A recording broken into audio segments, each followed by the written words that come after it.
नमस्कार दोस्तों, आप देख रहे हैं आयुर्वेदा विद कविता। आज मैं आपसे एक ऐसा सवाल पूछना चाहती हूँ जो शायद आपने कभी खुद से नहीं पूछा होगा। अगर आपका शरीर हर दिन खाना खा रहा है तो फिर वह कमजोर क्यों हो रहा है? अगर आप अच्छा खाते हैं, अच्छा दूध पीते हैं, अच्छा भोजन खाते हैं, फल खाते हैं, घरेलू भोजन करते हैं, फिर भी गैस रहती है, पेट फूलता है और बार बार टॉयलेट जाना पड़ता है, तो शरीर में कमजोरी बनी रहती है। ऐसे में और रिपोर्ट्स भी कई बार बहुत ज्यादा नॉर्मल आती हैं। तो ऐसे में रुककर सोचने की जरूरत है कि आखिरकार गलती कहाँ हो रही है। क्या सचमुच आपके शरीर में पोषण की कमी है या समस्या कहीं और है? दोस्तों, आज लाखों लोग आईबीएस, मल अब्जॉर्प्शन, गैस, एसिडिटी, कब्ज, दस्त और पेट की समस्याओं से जूझ रहे हैं। लेकिन दुख की बात यह है कि ज्यादातर लोग सिर्फ लक्षणों से लड़ रहे हैं, कारण से नहीं। जब गैस होती है तो गैस की गोली ले ली, जब दस्त होते हैं तो दस्त रोकने की गोली ले ली, और जब एसिडिटी होती है तो एसिडिटी की गोली ले ली। लेकिन किसी ने ये नहीं पूछा कि आखिर शरीर बार बार मदद क्यों मांग रहा है। यहीं से आयुर्वेद की सोच शुरू होती है। आयुर्वेद बीमारी को केवल एक नाम से नहीं देखता, बल्कि वह यह जानने की कोशिश करता है कि शरीर का संतुलन आखिरकार कहाँ बिगड़ रहा है, कौन सी प्रक्रिया कमजोर हुई है और कौन सी आदतें रोज उस समस्या को और बढ़ा रही हैं।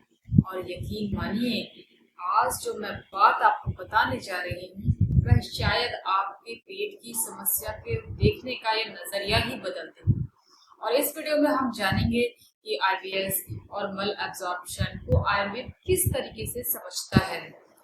क्यों कुछ लोग बहुत खाते तो हैं लेकिन शरीर को लगता कुछ भी नहीं है, और कैसे पहचाने कि आपकी पाचन शक्ति कमजोर है या वात दोष बढ़ चुका है। कौन सी रोजमर्रा की गलतियां आपकी समस्या को बढ़ा रही हैं। क्या खाना आपके लिए दवा बन सकता है और क्या खाना आपकी परेशानी को भी बढ़ा सकता है। और अंत में हम बात करेंगे कुछ ऐसी पारंपरिक औषधियों की जिनका उल्लेख वर्षों से पाचन स्वास्थ्य के संदर्भ में किया जाता रहा है।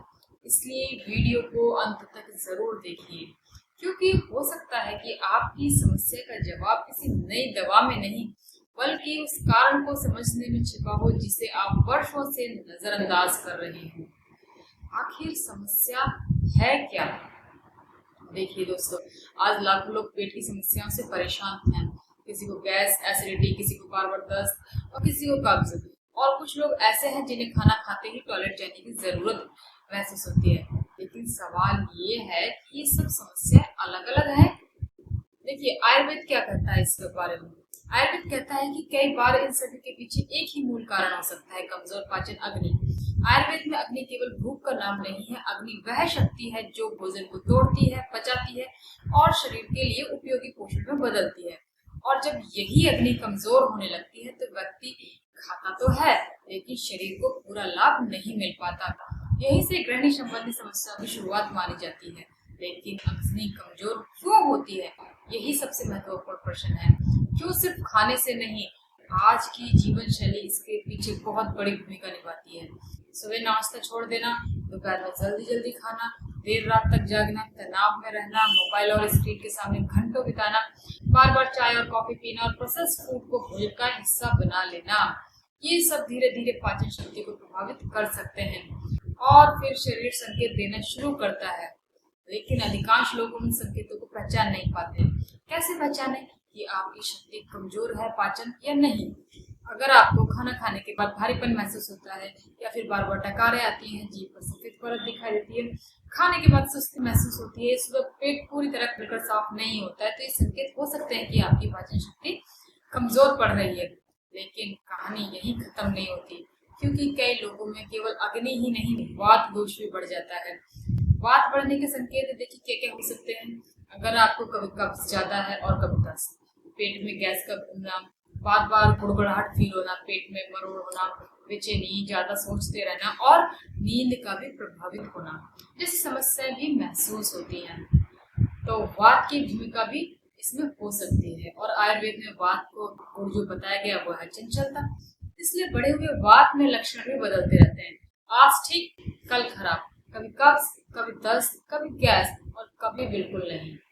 अब सबसे बड़ा सवाल कि अगर समस्या समझ आ गई है तो समाधान कहाँ से शुरू करें। बहुत से लोग सीधे दवाइयों की तरफ भागते हैं, लेकिन आयुर्वेद सबसे पहले आपकी थाली को देखता है। क्या? क्योंकि भोजन ही दवा भी बन सकता है और भोजन ही समस्या भी बढ़ा सकता है। ऐसे में हमें क्या खाना है?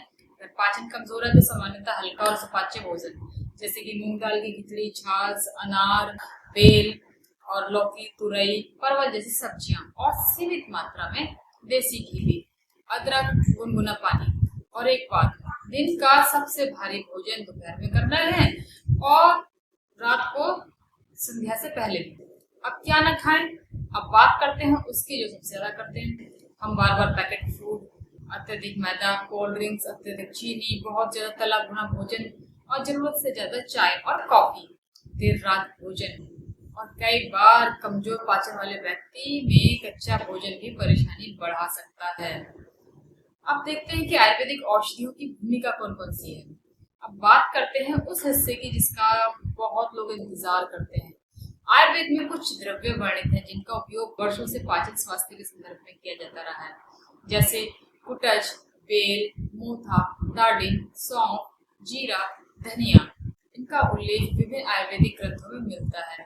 लेकिन यहाँ एक बात समझना बहुत जरूरी है, आयुर्वेद में एक ही दवा सभी लोगों के लिए नहीं होती है।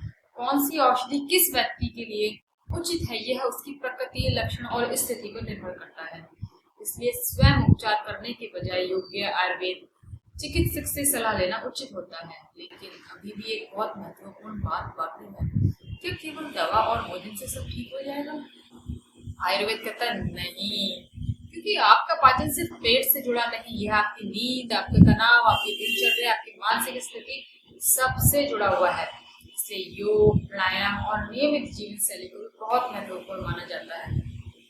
अगर आपने यहाँ तक वीडियो देखा है तो अब आप समझ चुके होंगे कि आईबीएस, मल अब्जॉर्प्शन या गृहिणी रोग को केवल कब्ज, दस्त या कब्ज नाम देना पूरी अच्छी तस्वीर नहीं है। शरीर पहले संकेत देता है, फिर परेशानी बढ़ती है, फिर हम समाधान ढूंढते हैं, और जितना जल्दी हम उन संकेतों को समझ लें उतना बेहतर है। अगर वीडियो उपयोगी लगी हो तो इस चैनल को शेयर करें, सब्सक्राइब करें, कमेंट में बताएं कि आपको सबसे ज्यादा कब समस्या होती है, कौन सी समस्या परेशान करती है। मैं हूं कविता और आप देख रहे हैं आयुर्वेदिक विद कविता। फिर मिलेंगे एक नई जानकारी के साथ। नमस्कार।